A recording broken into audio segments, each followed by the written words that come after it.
was a lovely introduction for somebody so terribly important doing such good work. This is a great idea! Why didn't I think of it? Thank you, Jeremy Zimmer. This is exactly the way to celebrate our industry, to celebrate all of you, to celebrate artistic expression and our commitment to humanities on screen and off. Because this has been quite a year. And as many of you know, I don't do this very often. I'm not somebody that feels very comfortable using my public face for activism.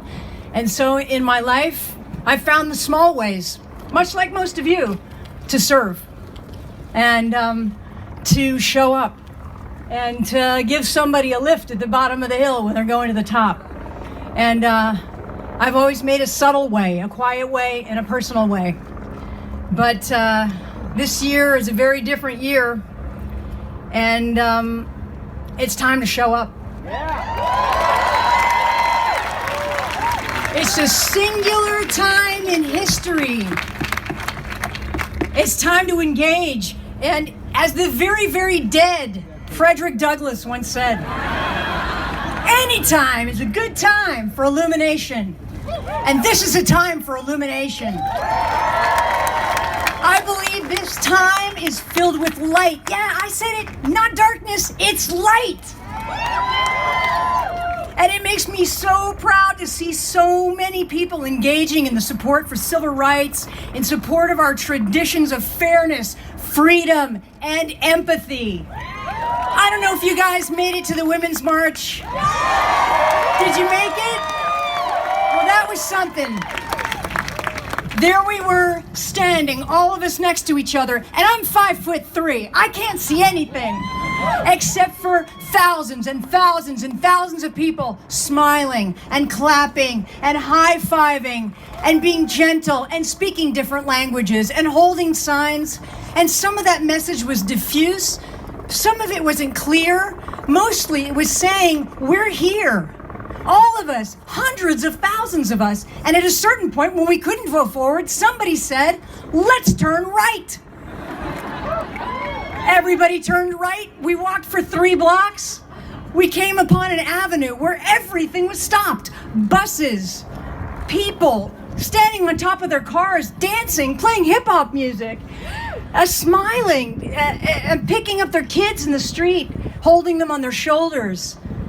That was a proud moment. It was a La La Land moment. It let the world know that we're here by the hundreds of thousands. We are watching and we matter. Now, the ACLU and the International Refugees Committee are on the front lines to protect our most fundamental rights. And they have been here before. Okay, we've all been here before. We've seen these signs before. We know that the first attack on democracy is an assault on free expression and civil liberties, and this relentless war on truth. And unfortunately, sadly, it's too familiar because history repeats itself. So you're gonna remember where you were today and what you did at this particular time in history. And no matter where you're born, and no matter who you voted for, red or blue, whether you're white, black, or brown, and all the colors of the identity rainbow, this is our time to resist. It's our time to show up and demand answers. It's our time to tell our elected officials to do their job.